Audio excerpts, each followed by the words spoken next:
Finance commission সবাই জানা, সবার মোটামুটি এটা নিয়ে কাজ করছেন। জল স্বপ্ন প্রকল্প, পঞ্চায়েতের আইএসজিবিপি আর কি, প্রাতিষ্ঠানিক সশক্তিকরণ যোজনা, ক্রয় প্রণালী অডিট, নিজস্ব সম্পদ উন্নয়ন পরিকল্পনা, এই বিষয়গুলো অল্প অল্প ছুঁয়ে যাওয়া আজকের কথা। তাহলে আমরা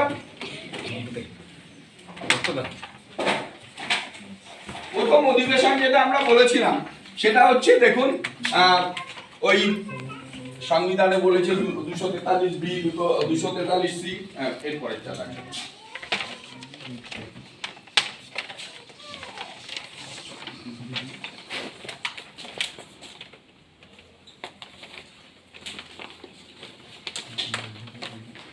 দেখুন, মানে সংবিধান এবং পঞ্চায়েত আইন 1973 সালে রচিত হয়েছিল। 1978 প্রথম ভোট হয়। 243B 243C অনুসারে গ্রাম পঞ্চায়েত, পঞ্চায়েত সমিতি এবং জেলা পরিষদ গঠনের কথা বলা হয়েছে এবং তার একটা বৈশিষ্ট্য আছে। এবং স্থানীয় সরকার হিসাবে গ্রাম পঞ্চায়েতেরও বিশেষ কিছু বৈশিষ্ট্য আছে, সেগুলো আপনারা জানেন। একটা জনপ্রতিনিধির দিক, একটা কর্মচারীদের দিক, তাই না? তাহলে এই জনপ্রতিনিধিদের দিকটাকে আমরা কি বলি? জনপ্রতিনিধিদের দিক, এটা হচ্ছে নেতৃত্ব বা লিডারশিপ। আর একটা দেখুন ব্যবস্থাপনা বা ম্যানেজমেন্টের দিক, ব্যবস্থাপনা বা ম্যানেজমেন্ট, এই হচ্ছে দুটো দিক আছে। আমরা খুব তাড়াতাড়ি পরপর উল্টে উল্টে দেখাবো পরেরটা। প্রথমেই আমরা এখানে চলে আসি জেলা পরিষদ। দেখুন, জেলা পরিষদের দুটো দিক, একটা জনপ্রতিনিধিদের দিক আর একটা কর্মচারীদের দিক। পাশেই রয়েছে কি? কর্মচারীদের দিক, তাই না? তাহলে এই জনপ্রতিনিধিদের দিক, কর্মচারীদের দিক, এই দুটো মিলেই গ্রাম পঞ্চায়েত, জেলা পরিষদ, পঞ্চায়েত সমিতি এবং গ্রাম পঞ্চায়েত পরিচালন ব্যবস্থা, তাই তো? ফাংশনারি, এরাই এই সংগঠনগুলো পরিচালিত করে। তাহলে এদের কাজ কি, এদের দায়িত্বটা কি, কে কোথায় আছে সবই জানেন। জনপ্রতিনিধির মধ্যে কারা কারা আছে? তিনটে প্রতিষ্ঠানের ক্ষেত্রেই। তাহলে জনপ্রতিনিধিদের দিকটাকে আমরা কি বলছি? নেতৃত্ব বা লিডারশিপের দিক। লিডারশিপ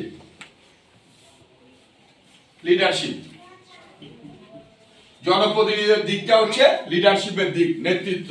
তাহলে এই ট্রেনিং এর উপর বারবার জোর দেওয়া হচ্ছে কেন? মানে আমার মনে পড়ছে এই প্রশিক্ষণ হলেই আমাদের এমএলএ সাহেব মনে হয় এসেছিলেন, তাই না? রাজীব লোচন সাহেব, এই করে তো উনি এসেছিলেন। উনি একটা খুব গুরুত্বপূর্ণ কথা বলেছিলেন। দেখবেন, প্রশাসন চালানো হয়, আমরা বলি এই প্রশাসনটাকে আমলাতান্ত্রিক প্রশাসন, তাই না? যারা বয়স্ক মানুষ আছেন, অভিজ্ঞ মানুষ আছেন, অনেকদিন ধরে এই প্রশাসনের সঙ্গে যুক্ত আছেন, তারাও জানেন আমলাতান্ত্রিক প্রশাসন সেই ব্যবস্থাটা কি। আমাদের এমএলএ স্যার যেটা বলছিলেন, যে উনি ওনার অভিজ্ঞতাতে বলছিলেন, বহু জায়গায় দেখা যাচ্ছে এই প্রশাসনটা আমলা নির্ভর হয়ে পড়ছে। কারণটা কি? কারণ উনি বললেন যে এই লিডারশিপ আর নেতৃত্বের দিক যদি ঠিক মতো পরিচালনা না করতে পারে, না জানতে পারে, তারা অনেক কিছু জানে, পিছিয়ে পড়া মানুষের জন্য তারা কাজ করছে, কিন্তু যদি তারা এই পরিচালন ব্যবস্থাটা না বুঝতে পারে, সেক্ষেত্রে কিন্তু দেখা যাবে যে এই পরিচালন ব্যবস্থাটা আমলা নির্ভর হয়ে পড়ছে। অর্থাৎ ওই গ্রাম পঞ্চায়েতের কর্মচারী বলুন, পঞ্চায়েত সমিতির কর্মচারী বলুন, জেলা পরিষদের কর্মচারী বলুন, তারাই পলিসি তৈরি করছেন, তারাই পলিসি ইমপ্লিমেন্ট করছেন। কারণ আপনি আপনার ক্ষমতা, আপনি আপনার দায়িত্ব, আপনি আপনার মানে আইন, আমাদের পঞ্চায়েত আইন আপনাকে কি কি ক্ষমতা দিয়েছে, কিভাবে পরিচালিত করা হয়, সেটা আপনি বুঝতেই চাইছেন না। কেউ বলছেন দেখতে চলে যাবো প্রশিক্ষণে, সারাদিনের একটা প্রশিক্ষণ, কেউ বলছেন একটাই চলে যাবো। তাহলে প্রশিক্ষণটা কিন্তু গুরুত্বপূর্ণ নয়, যারা বোঝার জায়গাগুলো কিন্তু আমাদের কাছে খুব একটা গুরুত্বপূর্ণ নয়। সেই তার ফলে কি হয়ে যাচ্ছে, প্রশাসনগুলো, যেটা আমাদের রাজীব লোচন স্যার বলছিলেন, এমএলএ স্যার, যে আমরা নির্ভর হয়ে পড়ছে। তা আমরা চেষ্টা করব জানা বোঝার জায়গাগুলোকে পরিষ্কার করে এই পরিচালন ব্যবস্থাগুলো যাতে কি হয় না, আমলাতান্ত্রিক প্রশাসনের মতো চালাতে পারেন, আপনারা আমাদের সঠিকভাবে এগিয়ে নিয়ে যেতে পারেন একটা কোঅর্ডিনেশন বা সমন্বয়ের মাধ্যমে। তাহলে আমরা দেখতে পাই জেলা পরিষদের ক্ষেত্রে নেতৃত্বের দিকে কারা কারা আছে জানেন তো সবাই? জানা আছে? কে আছেন টপে? মানে কাকে বসানো হয় টপে? কাকে বসানো হয়? সভাধিপতি। ধরুন কেন্দ্রীয় সরকার, রাজ্য সরকার, জেলা পরিষদ, পঞ্চায়েত সমিতি, গ্রাম পঞ্চায়েত, তাদের একজনকে লিডার তৈরি করা হয়, নেতৃত্ব দেওয়ার জন্য এগিয়ে নিয়ে যাওয়া হয়। যদি আমি ধরুন এখানে একটা সাইকেল আঁকি, এই সাইকেলটা যদি আঁকি,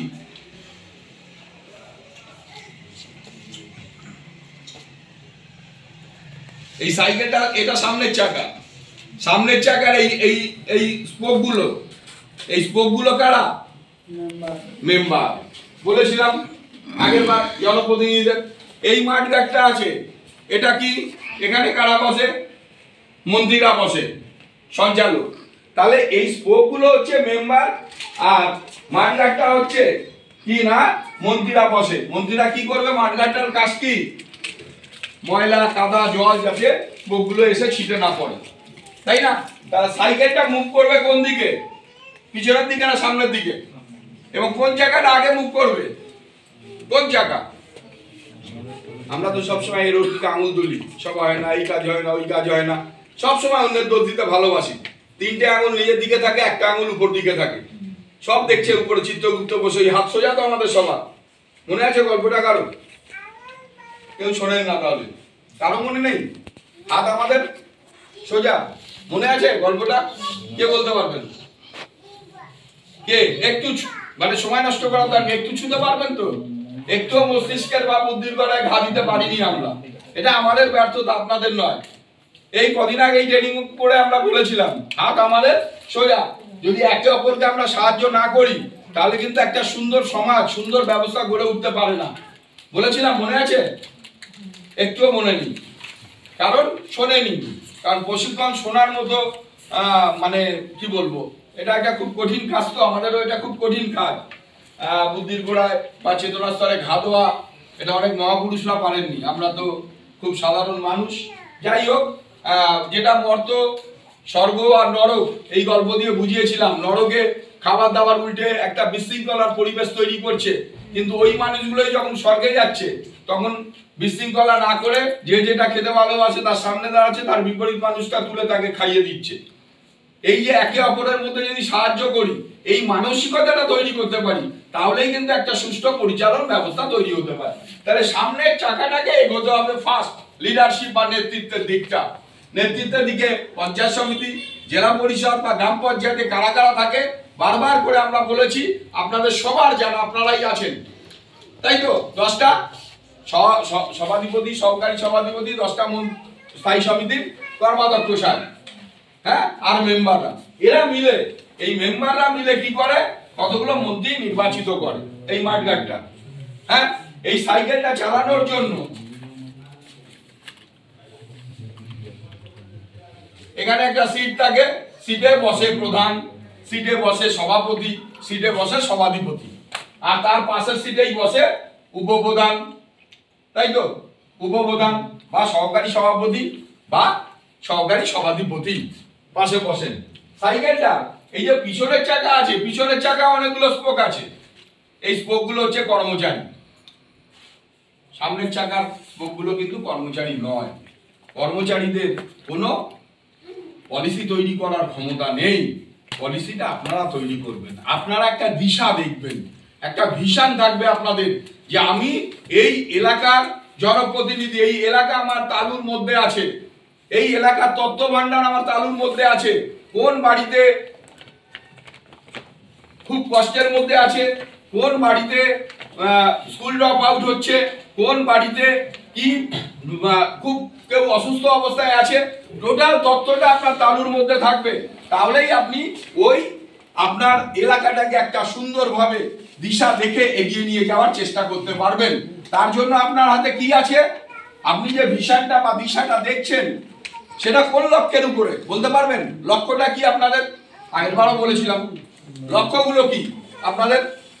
কি লক্ষ্য দিদিরা একটু বলুন, লক্ষ্যটা কি আপনার? আপনি জনপ্রতিনিধি, দিদি জনপ্রতিনিধি, আপনার কি লক্ষ্য? আপনার কি লক্ষ্যটা? কি কি করতে চান আপনি? কি করেন আপনি? কি করেন? হ্যাঁ বলুন। সমাজের জনগণের উন্নয়ন। জনগণের উন্নয়ন। দিদিরা আর কেউ? যে কেউ খুব তাড়াতাড়ি একটু মুখ বলুন, আপনার লক্ষ্য কি দিদি? লক্ষ্যটা কি? শুনছেন কি? সত্যি কথা বলবেন, কোনো ব্যাপার নেই।